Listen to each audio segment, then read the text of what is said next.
이제 유체의 운동에 뉴턴의 운동 법칙을 적용해서 어떻게 기술하는지 보도록 하겠습니다. 그런데 먼저 정지한 유체를 생각합니다. 네, 유체의 운동에서 우리가 알고 싶은 것은 뭐냐면 압력입니다. 우리 그 전에 그냥 여러 물체나 크기를 갖는 물체나 이런 경우에는 물체의 위치를 또는 물체의 회전각을 시간의 함수로 구했죠. 근데 유체의 경우에는 전체가 한꺼번에 움직입니다. 그래서 유체의 운동을 이해하는데 필요한 게 뭐냐면 유체의 각 부분에서의 압력이 되겠습니다.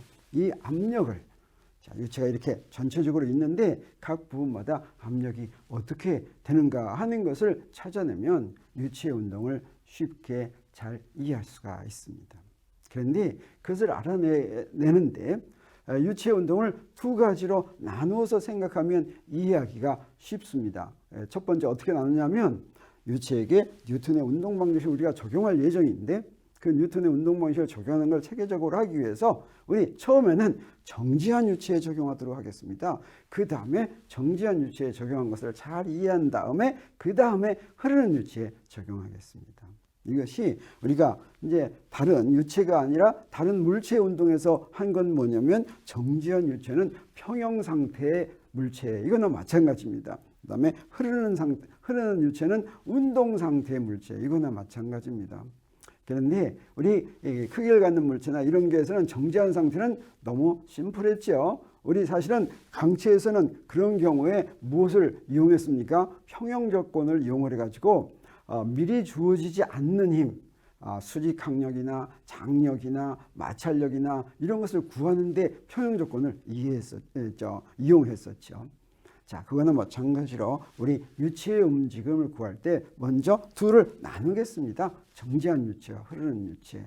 그랬더니 정지한 유체는 어떻게 기술하면 되냐면 또는 유체의 각 부분마다 무엇을 이용해서 구하면 되냐면 파스칼의 원리를 이용해서 구하면 됩니다. 그 다음에 흐르는 유체의 경우에는 베르노이 방정식이라는 것을 이용해서 구합니다. 그래서 유체의 운동을 기술하는 방정식, 우리 유체역학을 공부한다 그러는데 유체역학을 공부하면 거기에 두 가지식이 딱 나옵니다. 하나는 파스칼의 원리고 또 하나는 베르노이 방정식인데 파스칼의 원리는 정지한 방정식에 적용하고 베르노이 방정식은 흐르는 유체에 적용하면 됩니다. 근데 사실은 이렇게 이름을 붙었지만 지금까지 우리가 배울 때 우리가 배우는 원리나 식 앞에 뉴턴 말고 다른 게 붙은 경우가 거의 없죠. 근데 여기에 이제 뉴턴 말고 다른 게 붙었는데 사실은 이것도 뉴턴의 운동 법칙으로 설명이 되는 것입니다. 뉴턴의 운동 법칙으로 유도가 되는 것인데 뉴턴의 운동 법칙을 이용하지 않고 미리 구했습니다. 파스칼은 뉴턴이 나오기 전에 뉴턴의 운동 법칙이 나오기 전에 파스칼의 원리를 미리 알았습니다. 그래서 여기에 이렇게 다른 이름이 붙었다고 하는 것을 우리가 알 수가 있습니다. 파스칼이라고 하는 사람은 사실은 뉴턴과 비슷한 시기에 살았던 사람입니다. 자, 이 사람은 신동으로 알려져 있었어요. 그리고 수학자, 과학자, 신학자, 철학자, 발명가, 작가 모든 데 아주 여러 가지 재능을 보였고 심지어 12살 때 삼각형의 내각의 합이 180도다. 이게 뭐 옛날부터 알았죠. 유클리드 때부터 알았지만 파스칼은 혼자서 이것을 알아낸 그런 일이 있습니다. 그리고 이제 1653년에 밀폐 용기 내에서 움직이지 않는 유체, 정지한 유체의 압력이 전달된다라고 하는 파스칼의 원리를 여러 가지로 실험하다가 발견을 했습니다. 파스칼은 이렇게 수학이나 물리에서만 업적을 낸 것이 아니라 사실은 여러 가지 분야의 업적을 냈는데 안타깝게도 아파가지고 39살이라는 젊은 나이에 죽었습니다. 그런데 파스칼 하면 또 유명한 게 있습니다. 그게 뭐냐면 팡세라고 하는 저서지요.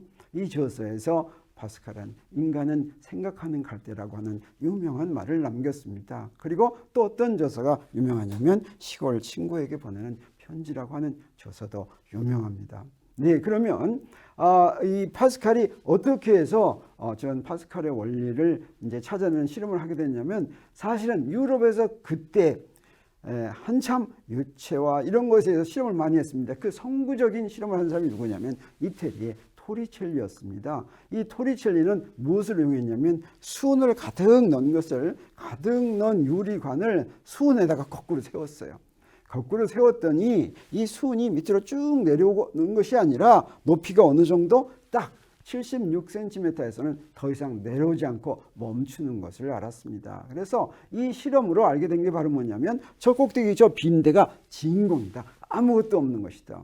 이 당시만 하더라도 이 17세기 여태 17세기 중반에 진공이란 있냐 없냐 이런 것으로 논쟁을 많이 할 때 토리첼리가 이렇게 진공의 존재를 저기서 보여줬습니다. 그 다음에 공기에도 압력이 있다라고 하는 것을 이것으로 증명해 줬습니다. 그래서 기압을 측정할 수가 있게 됐어요. 산꼭대기 가면 산꼭대기에서 이 실험을 하면 저 수은지의 높이가 조금 더 낮아졌습니다.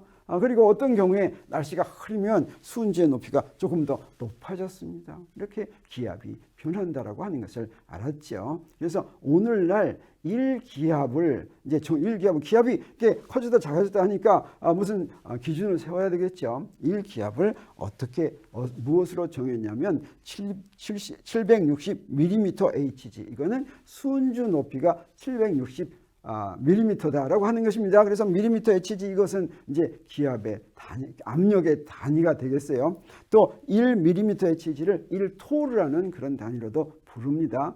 이 1기압 760밀리미터 Hg는 파스칼로 하면 어떠냐? 파스칼로 하면 딱 떨어지게 10만 1325 파스칼로 딱 떨어지게 이렇게 정해놨습니다. 회의에서. 근데 우리가 보통 계산할 때는 이거 하나, 둘, 셋, 넷, 다섯, 6자리까지 하면 너무 복잡하니까 4자리만 해서 보통 1.013 곱하기 10의 5승 파스칼 이렇게 얘기하죠. 그리고 헥토파스칼로도 나타낸다 그랬죠. 헥토파스칼로 나타나는 게 10의 제곱이니까 1013 헥토파스칼 이렇게 표시합니다. 그런데 파스칼은 바로 토리첼리가 하는 이런 실험에 영향을 받고 언제? 자, 이 실험은 1643년인데 그로부터 10년이 지난 1653년에 수은을 이용한 실험을 해서 파스칼의 원리를 발견했습니다. 자, 이 내용은 파스칼이 발견한 것은 물론 뉴턴의 운동법칙으로 잘 설명될 수가 있어야 되는데 뉴턴이 프린키피아를 발표한 때는 언제입니까? 1687년이죠.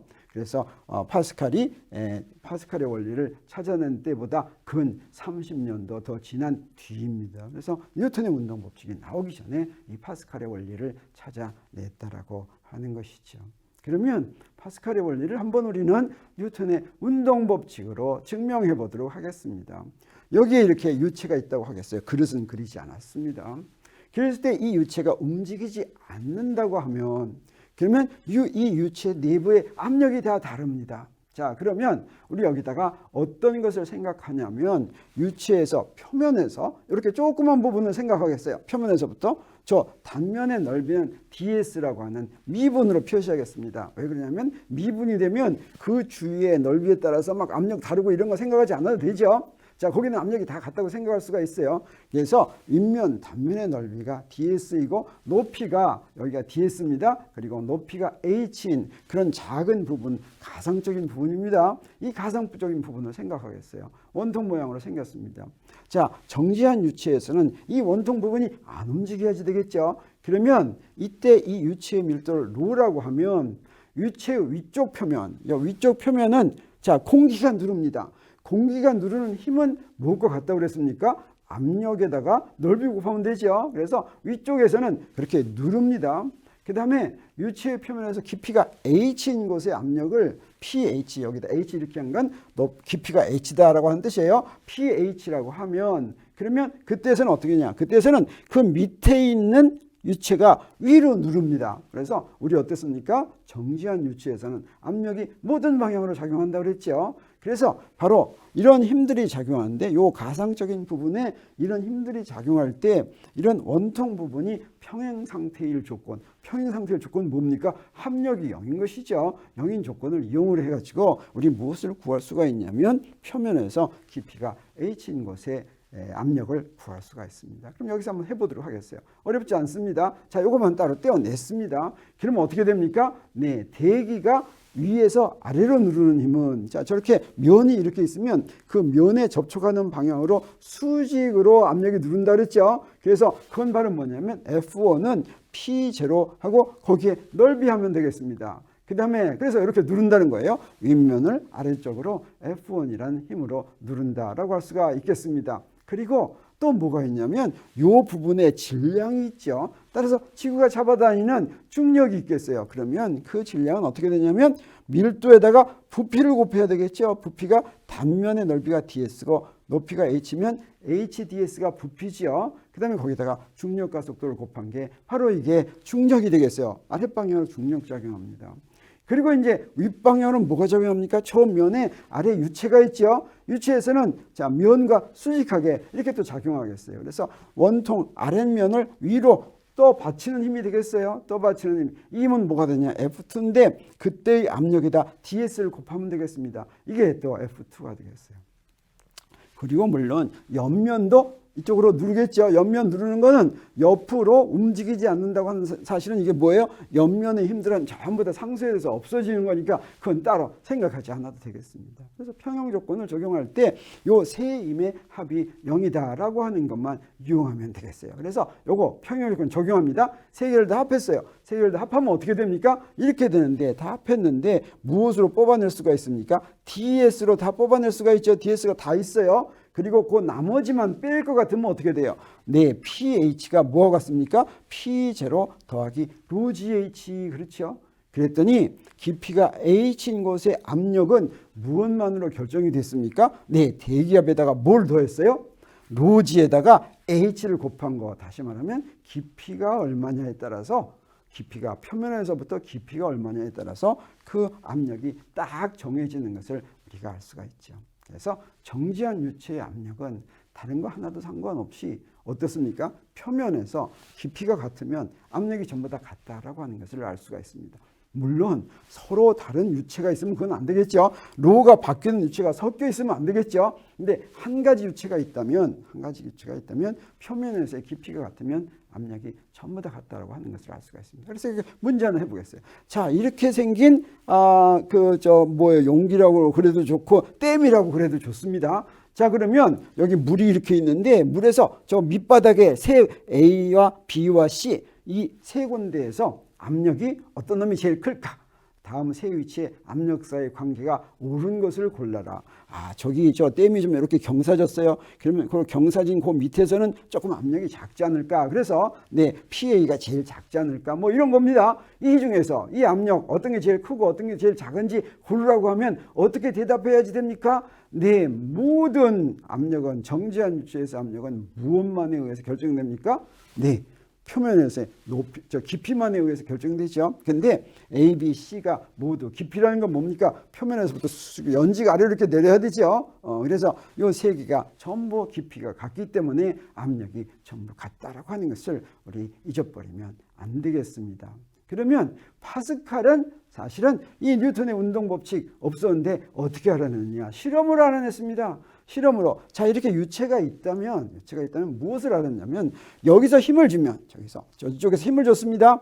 그래서 저쪽에 압력이 P1이고 S1이라고 할 때 여기다 힘을 딱 주는데 이쪽은 P2고 S2고 저 S1보다 S2가 좀 크다고 하겠어요. 그런데 이쪽에 F1으로 눌렀더니 이쪽에서 오른쪽에서 나오는 힘이 자 이렇게 계산하면 이렇게 했더니 두 힘을 비교하니까 어떻다고 하는 걸 알았냐면 파스칼이 발견한 것은 P1과 P2가 같다. 여기 높이가 같으면 유체에서 높이가 같으면 그러면 압력이 같다라고 하는 것을 발견한 것입니다. 이게 만약에 압력이 같으면 어떻게 됩니까? 그러면 F1과 F2 사이는 어떤 관계가 성립하면 이게 관계가 성립합니다. 그래서 S1보다 S2가 크면 만약에 100배라면 어떻게 됩니까? F1을 작용했는데 F2는 힘이 100배나 더 크죠. 이렇게 힘의 커다란 이득을 얻을 수 있다. 사실은 파스칼의 원리는 바로 파스칼이 이거 발견한 건 무엇 때문입니까? 네, 연결된 유체의 압력은 높이가 같으면 다 같다라고 하는 앞에서 파스칼의 원리 때문에 이렇게 생기는 것이죠. 자, 그래서 여기 힘의 큰 이득을 얻을 수가 있는데 그래서 이런 거 이제 브레이크나 이런 걸로도 사용이 됩니다. 근데 사실은 힘에는 큰 이득을 얻지만 우리 전에 우리 전에 보존되는 건 뭐냐면 힘이 보존되는 게 아닙니다. 보존되는 건 뭐냐면 일 또는 에너지가 보존되죠. 그래서 그런 경우를 보도록 하겠어요. 그래서 이렇게 있는데 F1을 밀었어요. 이렇게 밀어 넣습니다. 얼마만큼? H만큼 밀어 넣습니다. 그러면 여기에 넓이가 크다면 이쪽으로 올라간 게 작겠죠. 작겠어요. 그래서 내가 저 F1으로 해준 일은 얼마가 되냐면 F1에다가 H1을 곱해야 되겠어요. 그러면 PS1, H1 이렇게 되죠. 그 다음에 이쪽에서 이 자동차를 올리면서 한 일은 뭐가 됩니까? F2가 한 일은 F2에다가 H2를 곱하는데 F2는 PS2니까 거기다 H2를 곱했습니다. 그런데 S1, H1은 바로 뭐가 되겠어요? 저기서 내려간 부피죠. 그 다음에 H2, S2는 뭐예요? 여기서 올라간 부피죠. 근데 이 부피는 어떻게 해야 돼요? 같아야 되죠. 이게 내려가면 부피가 같아야 되니까 뭡니까? W1은 W2와 같다. 일에는 이득이나 손해가 없다라고 하는 것을 우리 알 수가 있죠. 사실 이런 건 우리 중학교 때 또는 초등학교 때도 배우는 건데 우리 한번 여기서 한번 살펴봤습니다. 네, 그래서 이제 파스칼의 원리를 정지한 유치에 적용하는 파스칼 원리를 정리해 보면 이렇습니다. 정지한 유치의 내부의 압력은 자 이렇게 생긴 게 파스칼의 원리입니다. 이거 잊지 말아야 되겠어요. 자 H는 뭐예요? 표면에서부터의 깊이. 그래서 대기압을 P0라고 하면 표면에서 깊이가 H인 곳의 압력은 항상 이렇게 간단하게 주어진다. 이건 파스칼은 이것을 실험으로 알아냈죠. 그래서 H만 의존하는데 이건 사실은 어떻게도 알 수가 있습니까? 네, 뉴턴의 운동 법칙으로 간단히 우리가 증명을 했죠. 그러면 다음에는 움직이는 유체를 해야지 될 텐데 그거 하기 전에 또 뭐 하나 할 게 있습니다. 부력, 그걸 공부하도록 하겠습니다.